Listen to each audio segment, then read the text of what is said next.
Hello, my name is Rich Howard, owner of Architectural Builder Supply. In this video is to bring you a closer look at the Pemko number 136SN satin nickel anodized aluminum, satin nickel anodized aluminum interlocking threshold. This is a really nice threshold in the sense that it's kind of high-tech for thresholds, as high-tech as thresholds I guess can get. Well, without them being epoxy coated or whatever. This is high tech because it is both an interlocking threshold, okay, and one that features a weep hole system with this high dam profile here. Here's what I mean. If any water were to get inside of here and get inside of this dam or this reservoir, there are weep holes drilled in the threshold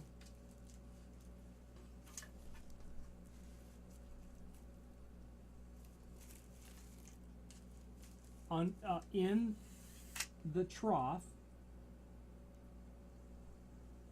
Pardon me. That hole is the mounting hole. There are weep holes drilled. It's all but impossible to really see it. No, we're going to make it possible.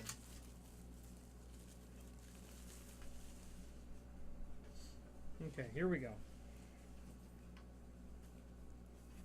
There's a weep hole right there.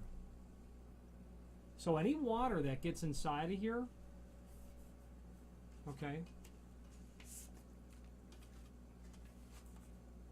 right there, is going to filter down underneath the threshold.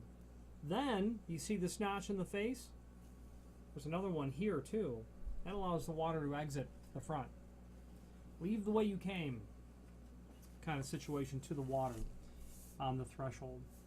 So interlocking makes it extremely effective at keeping the door sealed, but that weep hole system with those holes drilled, you can see it right at the tip of my finger. That water is going to get underneath the threshold and then exit out the preparation in the front of it. That's the concept of that. Now, interlocking with an aluminum threshold like this, whether it's aluminum, mill finish, dark bronze, gold, satin nickel, you're going to get a J-hook or a hook strip or an interlocking strip. We call them J strips, you can see why, or just hook strips. And this gets attached, nailed to the bottom of your door.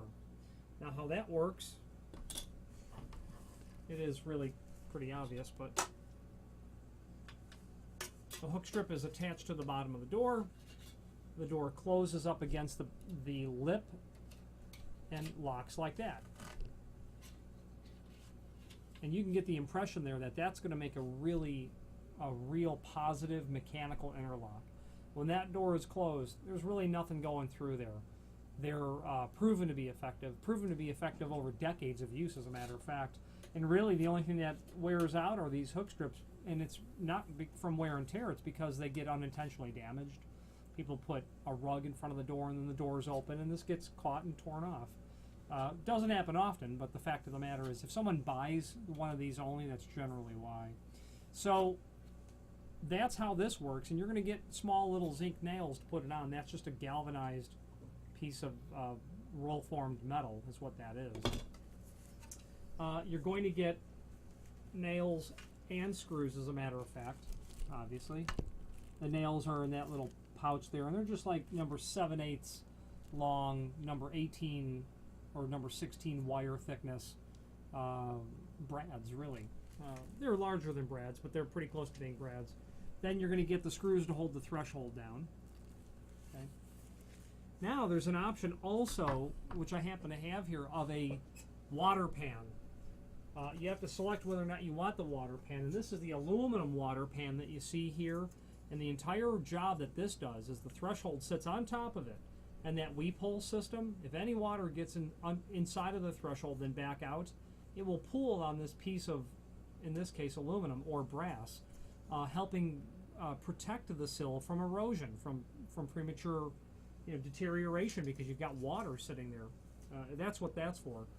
In my opinion, the water pan, the aluminum, is so inexpensive that you can't make an argument to not buy it, and you can discard it if you end up not using it. So, dimensionally now, moving forward, this threshold, and there's an image below this video showing everything important about it. As you can see, it's 4 7/8 wide, which is fairly common for residential doors. 1 inch tall, and that's also pretty common as well, but you're going to want to be real careful before ordering this to confirm that a 1 inch height on the threshold is compatible with your existing undercut, especially if it's an existing door. If it's a new door, you can manufacture it to suit this. And if I was going to make the undercut something different, I obviously wouldn't leave a lot of room between the top of this and the bottom of my door, 1/8 of an inch, something in that range, because the mouth on this hook is large, but it's not so large that you can leave a substantial amount of room. I would say about 1/8 of an inch is where I would start with that. So, from the sill down here to where your door is going to be, maybe 1 1/8 inch, 1 3/16, something in that range. Generally, people who buy these make a living installing this material, so they'll draw on their actual experience in what to do. And as a result of, those conspiring features on this threshold, the interlock and the weep hole system, it's a great choice every single time, especially for a exterior application where you expect rain. That's the idea of the weep hole. Pemko is a full-line manufacturer of all things weather stripping related. Not only things like this that are primarily residential in nature, but a comprehensive offering of commercial weather stripping, thresholds, door sweeps, perimeter gasketing, material made of aluminum base like this, stainless steel, architectural bronze. They even have a full-line offering of aluminum continuous geared hinges. If you have any questions on the Pemko number 136 SN, interlocking threshold, and a satin nickel anodized finish, or any other Pemko product, please feel free to reach out to us. Thank you.